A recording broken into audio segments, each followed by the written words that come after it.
apply as soon as possible. You're going to get your interview within 6 to 8 weeks, and move forward from there. Don't wait till the last minute to do it. Thank you. Mr. Congressman, would you like to say something? Well, first of all, Mr. President, none of this would have happened without your leadership securing this during your first term. I tell my colleagues all the time, this will be the largest sporting event in the history of the world. We expand from 32 to 48 teams for the first time ever. We're doing it with Mexico and Canada, but obviously the 11 host cities will be here in the United States, and it's going to have a $30 billion impact economically in this country. And so it has been a team effort by everybody, but I also want to thank President Infantino and obviously you, Mr. President, and your entire team, Andrew and Nick and everybody. It is going to be an unbelievable sporting event next summer. It's going to be great. It's going to be great.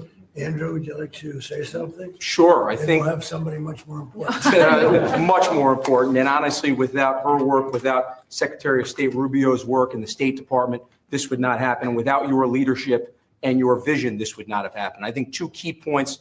One that the Secretary of State already highlighted. This is a welcoming message to the world without going around the safety and security procedures. It's so key to make sure that this World Cup is safe and secure, and the White House Task Force is working every day to make sure that's the case. And also, as Congressman LaHood said, the economic benefits for American businesses, both small and large, from a $30 billion event like this. So really, thanks to all the White House Task Force members, from Secretary Rubio to Secretary Noem, to notice of funding opportunities that went out to the cities and states last month were really key from the safety and security perspective, to Deputy Chief of Staff Luna, who is integral in this whole process, to the White House Task Force members that are standing in the back of the room today and that couldn't be here. Without your hard work, this would not have happened. And I really can't thank you enough for really the best team I've ever been a part of. And also to FIFA, to the President Gianni Infantino, my good friend Carlos Cordiero, your desire to make this World Cup the best yet, it's contagious. Every single day I come in and think, what can we do to make this even better? And Mr. President, your vision more than anything. I think it takes a unique visionary to be able to go and see a sporting event and realize that this can be one of the greatest cultural events in world history. And I think there are very few people, aside from the 45th and 47th President of the United States, Donald J. Trump, that can do that undertaking. So thank you. Well, thank you very much. Chrissy? Well, Mr. President, thank you for Andrew. Thank you for making him the head of our FIFA task force. He's fantastic. And Nick has been a rock star in facilitating all of our meetings, getting everybody together and making sure that we're prepared to host this event. And it's going to be the world's largest sporting event ever hosted, and it's happening under your leadership. So every department has been working, but the Department of Homeland Security is working on making sure people can travel here safely. They know that they're welcome to the United States, that each of these events will be cooperative events with our cities to make sure that security needs are met. We put out over $600 million worth of grants to the 11 host cities that they'll have the advantage to partner on technologies and screening technologies, drone technology, counter UAS as well will be implemented. So we'll be prepared to host it safely, but also with Marco's leadership at the State Department, making sure that people that come in on these tourist visas are coming in thoroughly vetted, just like anyone who would travel here, and they would come and enjoy our country, and then they would go home and go home in a timely manner. So we're excited about that, and we're excited to partner with you, Mr. President, on creating memories for people around the world that will make them not just fall in love with the United States, but also fall in love with the sport of soccer. Well, thank you. How many games are there, Johnny, total? Total 104 games, meaning 104 Super Bowls in 1 month. This is the magnitude of the event. You know, when you think It is. It's incredible. it's going to be the biggest sporting event we've ever had. It's like having 104, or even if you cut it in half, 50, 60 Super Bowls, right? That's okay too. Any questions, please? Mr. President, can you just take us through this FIFA Pass idea that you guys are talking about here? How exactly is it going to work for ticket holders to this big event that the United States is hosting? I'll let my guys do that because they can do it much better. And either one of you two, Nick, would you like to talk about it? Sure. Well, Mr. President, without your leadership, this would not happen. And we came in 10 months. We have a system that's going to welcome the world. The greatest host in the history of the world is going to host the world here. Basically, this system allows folks with a FIFA ticket purchased through FIFA to go through the FIFA portal. That is then going to get prioritized with the State Department, so that those appointments are going to be had before existing appointments, so that people, when they buy tickets, they have confidence that they're going to be able to come to the games and spend their money and travel this country and do all the things that they want to do and enjoy the game. So it's an incredible vision that the president executed here. Within 10 months, we started with really not that much. And so this whole team here with the president's guidance has made this possible. It's going to be the greatest games in the history of the world. Okay, do you have that? Yes, Yes. Not too Mr. President, complicated. can I ask- Daniel, please. Daniel? Mr. President, yep. You were talking about the economic impact of this, billions and billions of dollars. This builds on the framework and the groundwork that you've built already up for a major year in 2026, deregulation, energy independence, tax cuts, historic amounts of private sector investments. What do you envision for the 2026 economy when this event comes to town next year too, on top of everything else? Yeah, it's just a huge economic boon to this. You know, we had a little shutdown that was caused by the Democrats, and this will make up for it many times over, so that's good. But I think it's the importance of the event all over the world. The world is watching, and it really is. It's like having, you know, many Super Bowls, actually. Each game is almost a Super Bowl. Some of them are, I guess you could say, bigger than Super Bowls. I guess when you get to the finals, it's of that level or more. Worldwide, I think it's got to be more. So that's great. You know, when Johnny and I made the deal, I never thought I was going to be president because I was supposed to be retired by that time. And I got a little lucky. So I'm very honored to have it. And we have the Olympics coming too. That'll be great. And the 250 is going to be right out on the lawn. You're going to have a UFC event with Dana White and his people. He's going to have the greatest card they've ever assembled. I was talking to Dana White the other day, and they're going to have the greatest card they've ever assembled, Johnny. So you'll be sitting up there with me, Darren. We'll be watching it. So right opposite the front door of the White House. It's going to be on June 14th. So it's really going to be an amazing period of time. But this is something very, very special. World Cup. All my life I've heard about it. Yep. Mr. President, I have a question about Venezuela, but can I just first ask, the health of the president's always news. Your voice sounds a little rough. Are you feeling all right? I feel great. I was shouting at people because they were stupid about something having to do with trade in a country, and I straightened it out. But I blew my stack at these people. Well, it sounds like there's a follow-up there, but can I ask you about Venezuela? You suggested... Is there what? It sounds like there's a follow-up there, but can I ask you about I Venezuela? thought you said there was a polyp. And I said, I don't want to hear It's a whole other issue. that. You suggested you've made a decision about what you want to do next about Venezuela. I understand you don't want to tip your hand. But is there anything you're ready to rule out at this point? Are you ruling out U.S. troops on the ground? No, I don't rule out that. I don't rule out anything. We just have to take care of Venezuela. They dumped hundreds of thousands of people into our country from prisons. Nobody knows better than this young lady right here. She's done an incredible job with Tom Homan and all of your people. It's amazing. You know, we have a tight border right now. Nobody comes in. But we had millions of people pouring through. A year ago, we had millions of people pouring through our border. And many of them came from Venezuela, including Tren de Aragua, the gang. And I guess what I'm hearing, Christy, is that's as bad a gang as there is anywhere It's in the the world. worst. Is that Absolutely, actually- sir. Absolutely, they are the worst. I mean, they're worse than They're MS-13. killers. They massacre people. They cut them up into pieces and they bury them in their communities where they grew up. They're horrible people. And we had a lot of them. And many of them, most of them, pretty soon, most of them are going to be out. But they sent them in like we're a dumping ground. So I'm not in love with the people running Venezuela. I love Venezuela. I love the people of Venezuela. But what they've done to this country, and I really say this, what Biden and the Democrats have done to this country can never, ever be forgotten.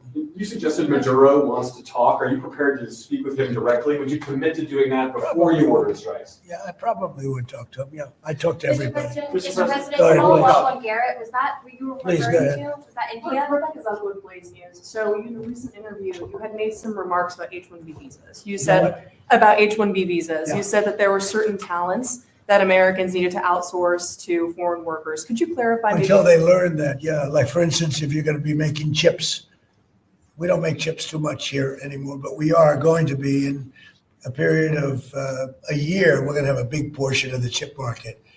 But we have to train our people how to make chips because we didn't do it. We used to do it, and then foolishly we lost that business to Taiwan. Very, very foolishly, because if they had a president that thought like I did, they would not have let that happen. But it's all coming back. I think we're going to have within a few years, we're going, and not because of the CHIPS Act. The CHIPS Act was a disaster for this country. We gave away billions of dollars to other countries and other locations and companies, and all they did was rob our money. But because of tariffs, the chips are coming back. Chip makers are all coming back. And I think within a very short period of time, we're going to have maybe even the majority of the chip making in the world will be right in the United States, where it should have been all along. But because we had people that didn't believe in tariffs, they believed in them, but they didn't know how to use them. We would have had nobody leaving our country right now. And instead, you have almost 100% of the chips are made in Taiwan. It's so disgraceful. The good news is it's all coming back. Yeah, please. Mr. President, The Mr. gentleman in President. the back. Thank you, Mr. President. I want to just follow up on Venezuela. In these talks with Maduro, is there anything that he could say or do that would allow you to feel like he could stay with your support? Is there anything that he could say that you would be, okay, you can stay? It's hard to say that. You know, the question's a little bit tricky. I don't think it was meant to be tricky. It's just that, look, he's done tremendous damage to our country, primarily because of drugs, but really because we have that problem with other countries too. But more than any other country, the release of prisoners into our country has been a disaster. He's emptied his jails. Others have done that also. He has not been good to the United States. So we'll see what happens. At a certain period of time, I'll be talking to him. Mr. President, can I just follow up? You mentioned your voice and you were shouting about trade.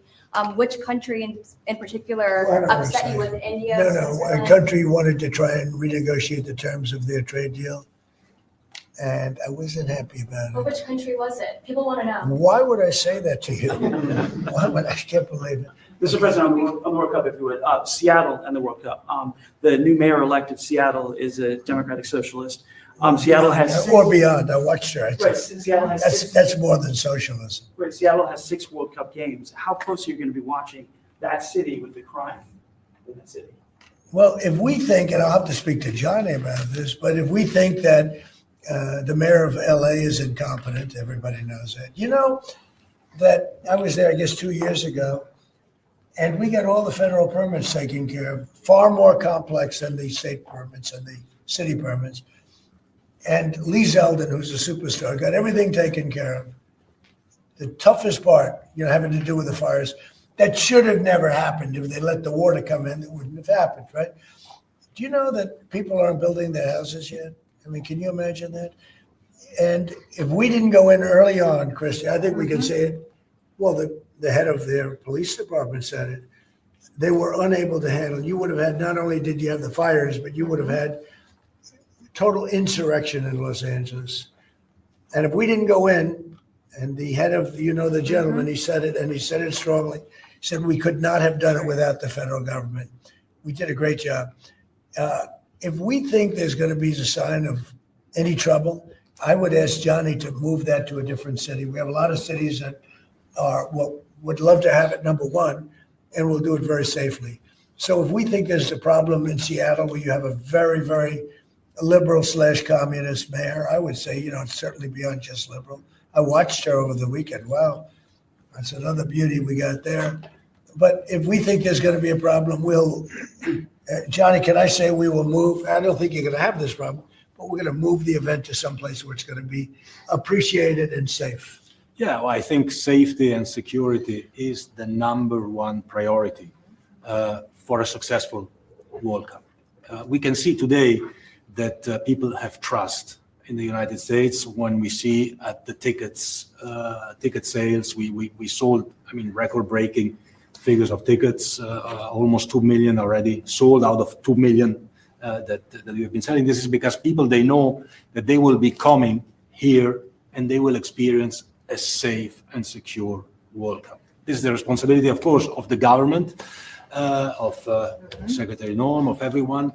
And obviously, we will discuss, we are working together, we have a task force for this, and we must ensure that all fans coming from abroad or being here, they can experience a celebration of coming together of the sport, and this goes only with 100% safety. We are communicating with all these mayors about what their responsibilities are. They know the safety and security of these events is their number one responsibility, and we'll be there. The president's always there to keep Americans safe. But he also makes sure the people that know their responsibilities and that they're prepared to host these events and do so in a safe manner. Is there a Mr. President, Yeah, go ahead, please. There was some news this morning from an Axios report that Senator Ted Cruz was laying the groundwork for a potential 2028 presidential run. Could I get your reaction to, could you see yourself supporting Senator Well, he's a Cruz? friend of mine. I mean, I haven't spoken to him about it. It's a little early. It's 3.25 years. It's a long time, but he's a very good guy. He's a very good friend of mine. You remember we had quite a campaign against Ted, and it worked out quite nicely. Let's see, where are we? Oh, where are the other ones? But I'm not that surprised to hear that. Mr. President, on the tariff exemptions, you had some recently on a variety of different goods. I'm wondering, are you ruling out going forward no more exemptions on products? You're mentioning a disagreement you had earlier. So I'm We've wondering, taken in what do you think? hundreds of millions of dollars in tariff money. We're going to be issuing dividends later on, somewhere prior to, probably in the middle of next year, a little bit later than that, of thousands of dollars for individuals of moderate income, middle income. We're going to pay down debt. We have a lot of money from tariffs. If we didn't have tariffs, this nation would be in serious trouble. And we've taken in tremendous amounts of money. And you know what's more important than that? We've protected our businesses from being raided like we did with the chip business. Now we're bringing them all back. But we had 100% of the chip industry. And then they left. They went mostly to Taiwan and South Korea, but mostly Taiwan.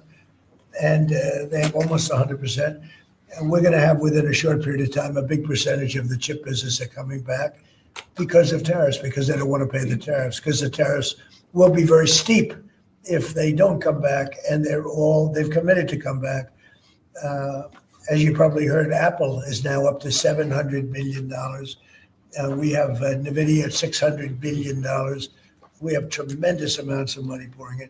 Our country has become amazing again and really, really rich again. I will say this. We have a decision we're waiting for. It's a very big decision. The numbers that we've taken in, if you talk about investments, is trillions, not with a B, not with an M, millions, but trillions of dollars. I can't imagine having to give that money back on something that we're allowed to do. And the ones that are fighting us are countries, largely. They're back in countries that have been ripping us off for years, using tariffs to rip us off. And now we're able to defend ourselves. It really is a matter of national security, because economic security is national security. So I think you're going to see another thing happening. I think you'll see food prices. They've come down very substantially since Mike. But I think you're going to see food prices coming down very substantially. Mr. President, Saudi Arabia, tomorrow you're hosting Yeah. Saudi Arabia. Are you planning to sell F-35s to Saudi Arabia? Yeah. And also, are you looking at doing a similar security agreement like you did with? Yeah, no, I am planning on doing that. Yeah. You're going to They sell want to buy. the They've been a F-35s? great ally. They've got to like us very much. Look at the Iran situation, what we did in terms of obliterating, we obliterated their nuclear capability. Yeah, I will say that we will be doing that. We'll be selling F-35s. Yeah. Mr. President, you clarified something you posted on Truth Social last night. You urged House Republicans to vote in favor of this Epstein release bill they're going to vote on tomorrow. I just want to be super clear on your position. Do you want to see that pass the Senate? Would you sign that bill if it gets to your desk? I do want to. Here's what I want. We have nothing to do with Epstein. The Democrats do. All of his friends were Democrats. You look at this Reid Hoffman, you look at Larry Summers, Bill Clinton, they went to his island all the time, and many others, they're all Democrats. All I want for people to recognize the great job that I've done on pricing, on affordability, because we brought prices way down, but they're going way lower, on energy, on ending 8 wars and another one coming pretty soon, I believe. we've done a great job. And I hate to see that deflect from the great job we've done. So I'm all for it. You know, we've already given 50,000 pages. You do know that. Unfortunately, like with the Kennedy situation, with the Martin Luther King situation, not to put Jeffrey Epstein in the same category, but no matter what we give, it's never enough. You know, with Kennedy, we gave everything and it wasn't enough. With Martin Luther King, we gave everything and it's never enough. We've already given, I believe the number is 50,000 pages, 50,000 pages. And it's just a Russia hoax as it pertains to the Republicans. Now, I believe that many of the people that some of the people that we mentioned are being looked at very seriously for their relationship to Jeffrey Epstein, but they were with him all the time. I wasn't at all. And we'll see what happens. What I just don't want Epstein to do is detract from the great success of the Republican Party, including the fact that the Democrats are totally blamed for the shutdown. You know, they cost our country hundreds of billions of dollars with that, at a lot of inconvenience. So I'm for I don't, they can do whatever they want. We'll give them everything. Sure, I would. Let the Senate look at it. Let anybody look at it. But don't talk about it too much because honestly, I don't want to take it away from us. It's really a Democrat problem. The Democrats were Epstein's friends, all of them. And it's a hoax. The whole thing is a hoax. And I don't want to take it away from really the greatness of what the Republican Party has accomplished over the last period of time. Yeah, Mr. President, on affordability, the shutdown is now over. And administration officials had said when the shutdown ends, they'll reevaluate the farmer relief. Now we have the deal with China. So is the administration still looking to dish out farmer relief now that the government is back? Yeah, we want to. I'm always going to help our farmers. So are you still looking to do I would do relief? that. Yeah, if they need relief, we'll be there for them. We're going to always be for our farmers. So what are you waiting Yeah, for? please in the back. Mr. President, just speaking of the economic impacts of FIFA and possibly moving to another city, some games if you feel it's crime, is there like a timeline that you would do that? Because these cities, there's sponsorships, there's economic impact for these communities. Sure. Is there, Well, you know, the governors are going to have to behave. The mayors are going to have to behave. You know, in the case of California, you have a problem. You have high crime, and you have a place that just suffered great fires and everything else, and they didn't do a very good job. And if we didn't go in from the crime standpoint, you would have had a disaster. It was not going to be handled properly. It wasn't able to be. The head of the police said as I said, without the federal government, they could not have done it. So here's the story. I love Los Angeles. If they want help during this, I would love to send in National Guard or whoever's necessary to help them. I want it to be great. I'd love it to be in Los Angeles. I love the place. It's a natural for Los Angeles. If we think there's going to be crime, if we are obstructed by the governor, and maybe he won't obstruct, maybe it'll be great. But I'd love him for him to call and say, you know, we'd like to have some extra help. Because if there's even a hint of a problem, we want to get in there before the problem occurs. We want to make it totally safe for Johnny and FIFA and all of the great people that are going to be there. And I think that's going to happen. I would be honored to help California if they're going to have a problem. And if they think they're going to have a problem, they should say so. We can be in there in 24 hours notice and do a great job. But does that mean by the year, by the end of the year, by the end of the first quarter? Well, I think if they would tell us now, they're not going to have a problem. Because if we go in, they don't have a problem. Look at DC. There's no crime in DC anymore. And DC was a mess. If they want us to go in, I'd like them to tell us right now. But if we go in, there will be no problem. There will be no crime. What's the message then to like local businesses who are considering sponsoring this? Tell your governor to ask for federal help. We'd love to help them. Mr. President, are you planning on also potentially launching strikes in Mexico or putting American troops or American personnel into Mexico to deal with? Would I launch strikes in Mexico to stop drugs? It's okay with me. Whatever we have to do to stop drugs. Mexico is, look, I looked at Mexico City over the weekend. There's some big problems over there. if we had to, would we do there what we've done to the waterways? You know, there's almost no drugs coming in through our waterways anymore. Isn't it down like 85%? It is, sir. I don't know who the Yep. 15% would be. Yep. It wouldn't be you. No, that's for sure. No, I think it's been, Tons and tons. and you would say tons. that's a big signal. Absolutely. We have almost no drugs coming into our country by the sea, by, the waterways. And you know why, okay? I mean, it's pretty obvious. Would I do that on the land corridors? I would, look, every boat we knock out, we save 25,000 American lives, not to mention the destruction of families. These families are decimated forever. The mother, the father, the children, they never recover really from it. When you lose somebody like the way they live, if you lose them, but the way they die is horrible. Is it something? So when we knock out a boat and we save 25,000 lives, that's great. Now, do I feel the same way about the corridors that they use? We know every one of them. We have every one of those corridors under major surveillance. We have nobody coming in through our southern border, but we know exactly how they get their things here, how they get the drugs here, fentanyl, cocaine.